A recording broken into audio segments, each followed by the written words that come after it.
It's August the 31st. Let's read the Bible. Welcome back, friends, to this year-long journey from Genesis to Revelation in just 1 year. Hey, this is a big day because since it is August the 31st, you know what that means? We are 2/3 of the way through the Bible. We started in January.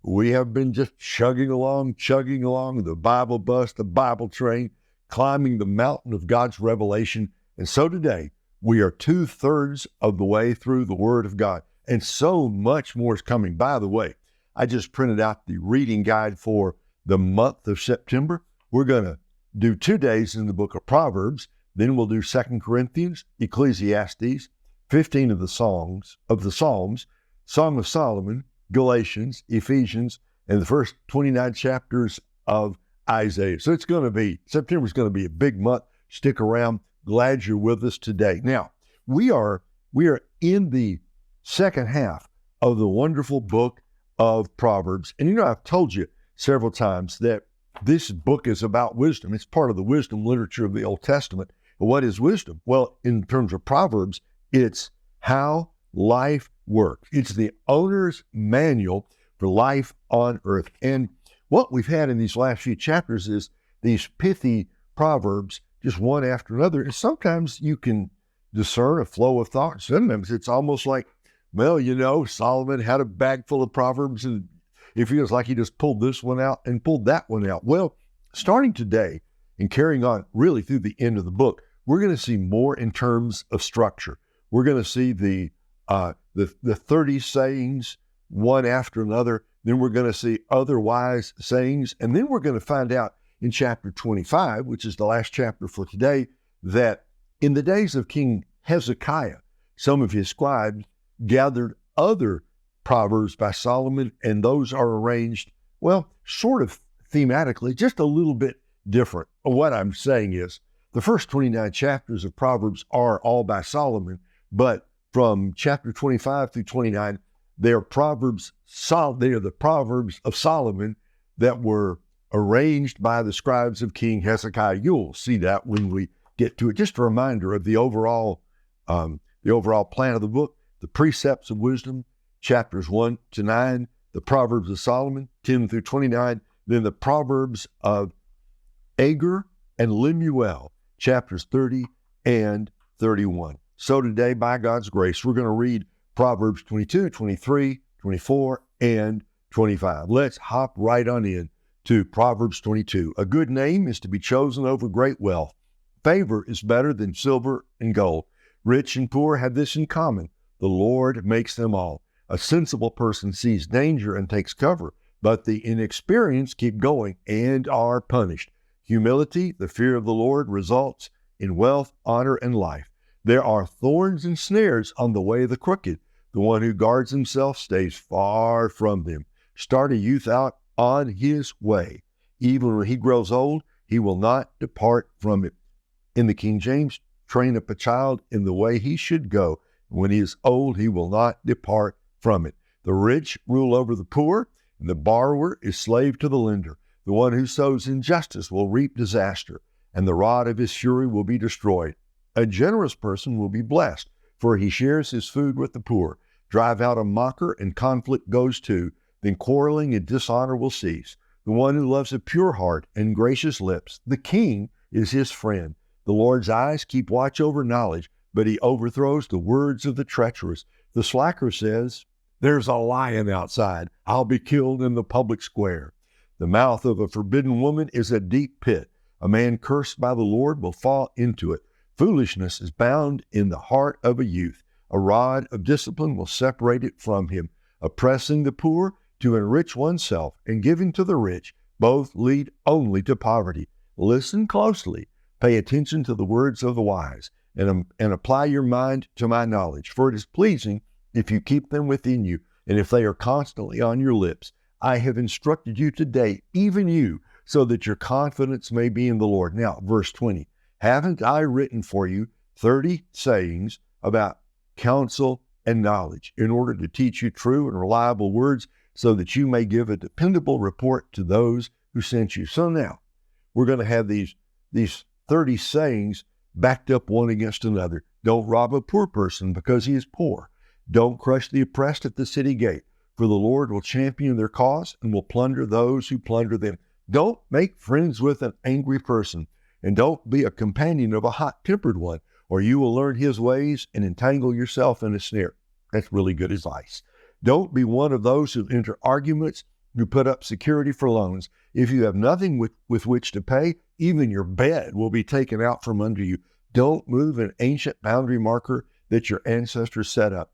Do you see a person skilled in his work? He will stand in the presence of kings. He will not stand in the presence of the unknown. That last verse, verse 29, that's a great one to pass along to our young people.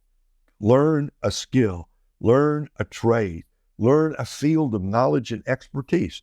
Those who are skilled, Solomon says, they will stand in the presence of kings. They will not stand in the presence of the unknown. Now, Proverbs 23, we're still in those 30 sayings. When you sit down to dine with a ruler, consider carefully what is before you and put a knife to your throat if you have a big appetite. Don't desire his choice food, for that food is deceptive. Don't wear yourself out to get rich because you know better. Stop. As soon as your eyes fly to it, it disappears. Money. He's talking about money. It disappears, for it makes wings for itself and flies like an eagle to the sky. Don't eat a stingy person's bread and don't desire his choice food, for it's like someone calculating inwardly. Eat and drink, he says to you, but his heart is not with you. You will vomit the little you've eaten and waste your pleasant words. Don't speak to a fool, for he will despise the insight of your words. We've had this 3 or 4 times now already in the book of Proverbs, something like this. Don't move an ancient boundary marker and don't encroach on the fields of the fatherless, for their Redeemer is strong and he will champion their cause against you. Apply yourself to discipline and listen to words of knowledge. Don't withhold discipline from a youth. If you punish him with the rod, he will not die. Punish him with the rod and you will rescue his life from Sheol. My son, if your heart is wise, my heart will indeed rejoice. My innermost being will celebrate when your lips say what is right. Do not let your heart envy sinners. Instead, always fear the Lord, for then you will have a future and your hope will not be dashed. Listen, my son, and be wise. Keep your mind on the right course. Don't associate with those who drink too much wine or with those who gorge themselves on meat, for the drunkard and glutton will become poor, and grogginess will clothe them in rags. Listen to your father who gave you life, and don't despise your mother when she is old. Buy and do not sell truth, wisdom, instruction, and understanding. The father of a righteous son will rejoice greatly, and one who fathers a wise son will delight in him. Let your mother and father have joy, and let her who gave birth to you rejoice. My son, give me your heart, and let your eyes observe my ways, for the prostitute is a deep pit, and a wayward woman is a narrow well. Indeed, she sets an ambush like a robber and increases the number of unfaithful people. Who has woe? Who has sorrow? Who has conflicts? Who has complaints? Who has wounds for no reason? Who has red eyes? Those who linger over wine, those who go looking for mixed wine. Don't gaze at wine when it is red, because it gleams in the cup and goes down smoothly. In the end, it bites like a snake and stings like a viper. Your eyes will see strange things, and you will say absurd things. You'll be like someone sleeping out at sea or lying down on the top of a ship's mast. They struck me, but I feel no pain. They beat me, but I didn't know it. When will I wake up? I'll look for another drink. We would be wise in these days of so much alcohol and drugs and all the rest of it. We'd do well to take the warning about the dangers of drunkenness in the book of Proverbs, chapter 24, Proverbs 24. Don't envy the evil or desire to be with them, for their hearts plan violence, and their words stir up trouble. A house is built by wisdom, and it is established by understanding. By knowledge, the rooms are filled with every precious and beautiful treasure. A wise warrior is better than a strong one, and a man of knowledge than one of strength. For you should wage war with good guidance, sound guidance. Victory comes with many counselors. Wisdom is inaccessible to a fool. He does not open his mouth at the city gate.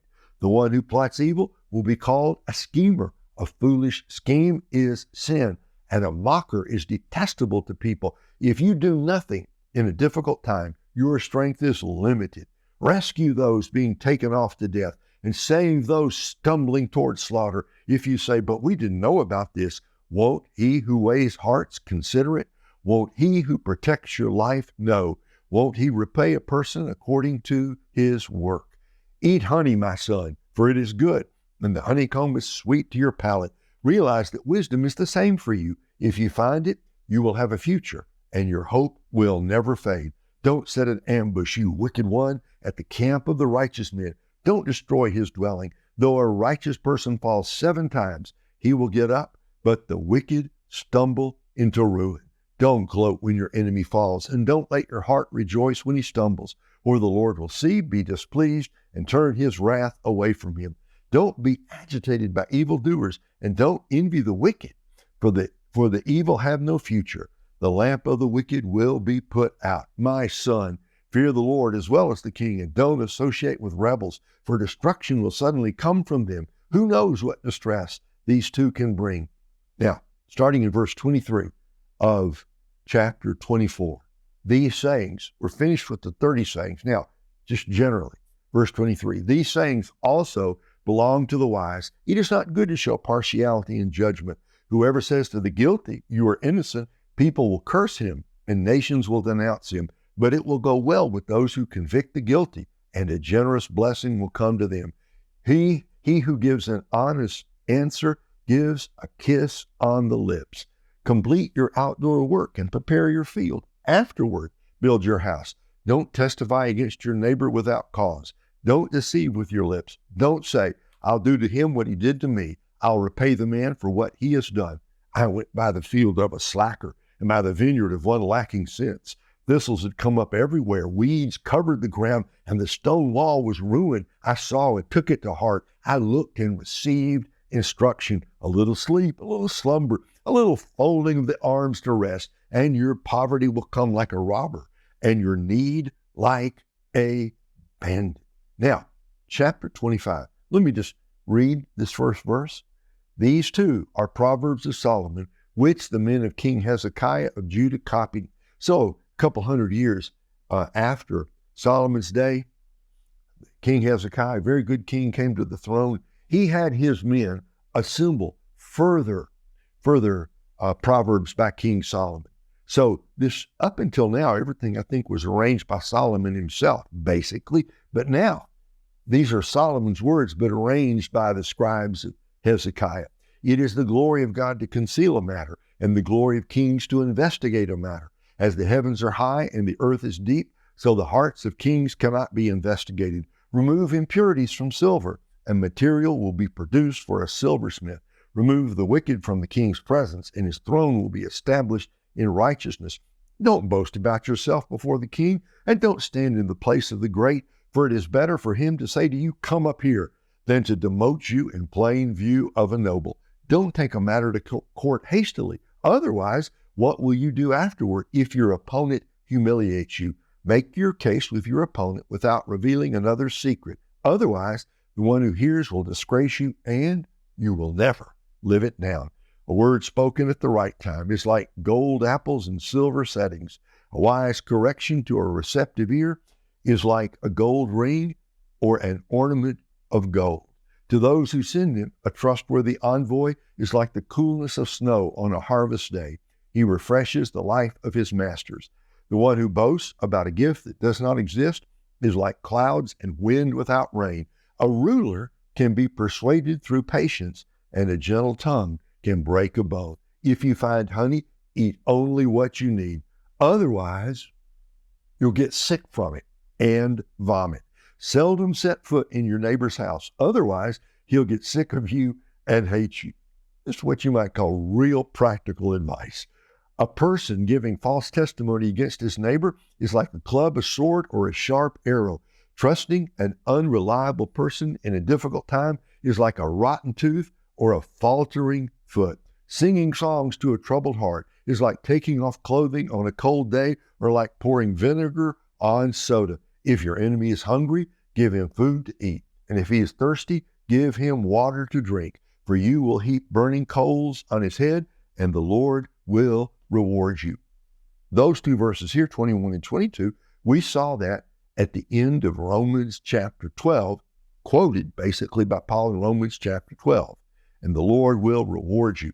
Verse 23, the north wind produces rain, and a backbiting tongue angry looks. Better to live on the corner of a roof than to share a house with a nagging wife. We've had one just like that earlier. Good news from a distant land is like cold water to a parched throat. A righteous person who yields to the wicked is like a muddied spring or a polluted well. It is not good to eat too much honey or to seek glory after glory. A person who does not control his temper is like a city whose wall is broken down. So, when we get into chapter 5, we have these comparisons. This is like this. Good news from a distant land is like. We're getting this in all of these Proverbs now. And there's a little bit more about how to approach a king and how not to approach a king. If you notice these Proverbs about honey, honey was a delicacy back then. Honey was, you wouldn't normally eat honey every day, but it was a special treat. So be careful about the treats of life. Be careful. This is a warning against superficial and foolish overindulgence. Too much of a good thing is still too much. And let me just close with this last verse here. A person who does not control his temper is like a city whose wall is broken down. What does it mean the wall is broken down? When the wall is broken down, the defenses are down.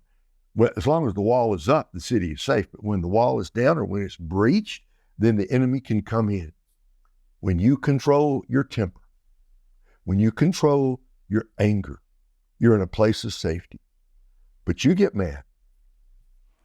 How many of us have gotten in trouble because when we were tired, when we were scared, when we were hurt, when we felt we'd been wronged, when we were backed into a corner, I wonder how many of us said something or did something, and we look back and go, oh, if only I could take that back. But there's no taking back. Things, I have sometimes said, what you are when you are angry is what you are. It's a revelation into your soul. There is such a thing as righteous anger, but it's anger controlled by the Holy Spirit. There's no place for rage. There's no place for slander. There's no place for violence or abusive behavior. There's no place for uncontrolled anger. So may God give us His Spirit so that as we go through this day, we will live controlled by the Spirit, filled with the Spirit, that, like Proverbs has said in an earlier chapter, it is better to control your own spirit, better one who controls his own spirit than one who takes a city. But in our day, we honor those brave and strong people who can take a city. But God says, I honor even more those who, under great provocation, are temperate, self-controlled, yielded to the Lord. So, may God help us. This gift of self-control, this gift of gentleness, this gift of kindness, you only know you have it when you're dealing with difficult people. Anybody can be nice to nice people. It's how you respond when you're up against hard times, you're worn out, you're frustrated. So may God give us today gentleness, kindness in dealing with other people. And remember, you have difficult people in your life, and no doubt somebody considers you a difficult person. So may we all walk in the power of the Spirit, in gentleness, in self-control. If we do that, we'll have a great day. Come back tomorrow. We're going to start, we're going to be doing tomorrow Proverbs 26, 27, 28, because that's September the 1st, coming down the home stretch. Have a great day, folks. Come back tomorrow. We're going to do this again. God bless.